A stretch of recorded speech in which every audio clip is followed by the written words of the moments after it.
Hola, ¿qué tal? A continuación vamos a hablar de un artículo muy importante conocido como los factores de riesgos biomecánicos y psicosociales en la industria venezolana de la carne. A continuación mi compañera Geraldi les hablará un poco sobre la introducción, la metodología y algún tipo de resultados. Hablando de la introducción, el principal objetivo de este artículo era encontrar cuáles eran esos factores que conllevaban a que los trabajadores tuvieran una enfermedad a nivel musculoesquelética. Las principales causas que encontraron en este artículo fueron que los trabajadores realizaban muchos ejercicios repetitivos, posturas forzadas, levantamiento de cargas muy pesadas y entre otras. Bueno, hablando un poco del método, este fue un artículo descriptivo no experimental. Se trabajaron con 145 trabajadores, pero hicieron un muestreo y al final se trabajaron con 67 trabajadores. En la tabla número 1 podemos observar que realizaron esta tabla con el número de trabajadores y el número de tareas que realizaba cada uno de los trabajadores, lo cual lo podían llevar a una enfermedad musculoesquelética. Además, se encontraron dos factores de riesgo muy importantes, los cuales eran: el primero, el nivel de exigencia con el que les piden a los trabajadores sacar los productos. Entonces, esa presión de parte de sus superiores, esa era uno de los primeros factores. Y el segundo fue a nivel personal, todo su historial médico, si tenían enfermedad de base, enfermedad congénita, todo. Bueno, los investigadores, para la recolección de toda esta información, lo que hacían, lo hicieron a través de encuestas y observación. Ellos lo que hacían era observar a los trabajadores, ver todos los movimientos que realizaban, y también lo que hacían era grabar. Entonces, la parte de levantamiento, repetición, sobrecarga, todo.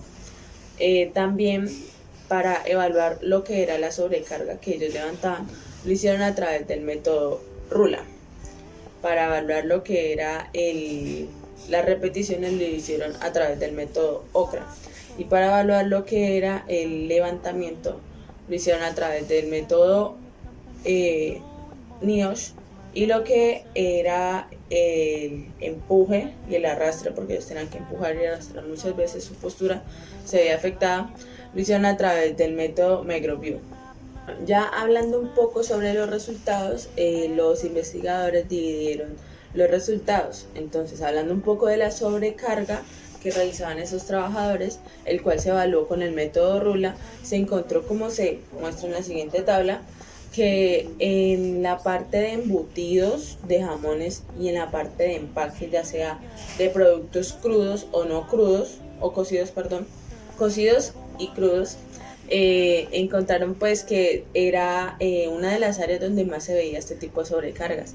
Lo que realizaban era que los trabajadores tenían que levantar cajas muy pesadas, variaban entre aproximadamente 2 a 10 kilogramos sobre sus hombros. Entonces realizaban pues una máxima flexión de hombros a 90 grados, la extensión de cuello. Entonces esas sobrecargas podían traer problemas musculoesqueléticos. Bueno, hablando de los resultados a nivel de las repeticiones que realizaban los trabajadores, se evaluaron 71 tareas que los trabajadores realizaban a través del método Check-OCRA. Entonces, como lo podemos observar en la siguiente tabla, el área en el que más se veía la parte de repetición era en la parte de empaque. Las personas tenían que cortar como el plástico con lo que empacaban.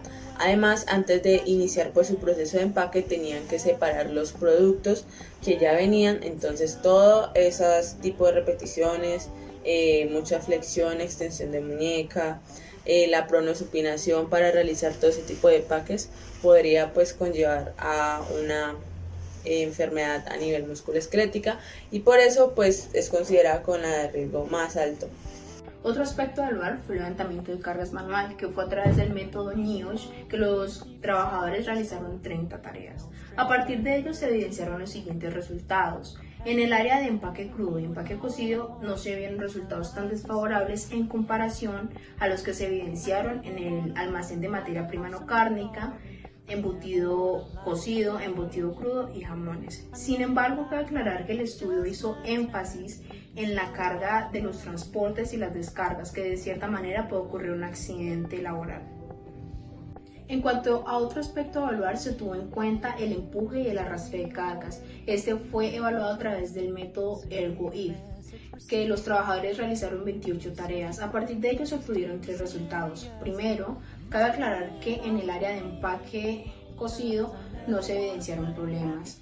Lo que es en el área de empaque crudo, embutido cocido y jamones, se evidenció un riesgo leve. Sin embargo, en los almacenes de materia prima no cárnica se evidenció un gran riesgo. Cabe aclarar que esto es debido a las causas de que estos trabajadores levantan entre 34 y 64 kilogramos y en el arrastre tienen que ejercer gran fuerza para poder llevar contenedores de un espacio a otro espacio, que de cierta manera puede afectar su biomecánica corporal.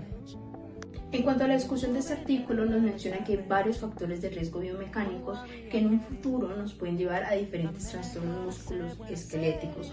De cierta manera, se tiene que realizar una intervención a tiempo para que estos trabajadores no tengan ningún tipo de afectaciones. Esta empresa implementó lo que fue diferentes actividades como pausas activas y diferente equipamiento para los trabajadores, esto evitando sí que ocurran lesiones y enfermedades laborales. Cabe aclarar que la conclusión va muy ligada a la discusión. En cuanto a la industria cárnica, se sabe que esta población siempre va a estar muy vulnerable a que ocurran diversos trastornos musculoesqueléticos. Lo que se tiene que realizar es una prevención de este tipo de trastornos y así esto puede evitar a que los trabajadores tengan afectaciones en las actividades de la vida diaria.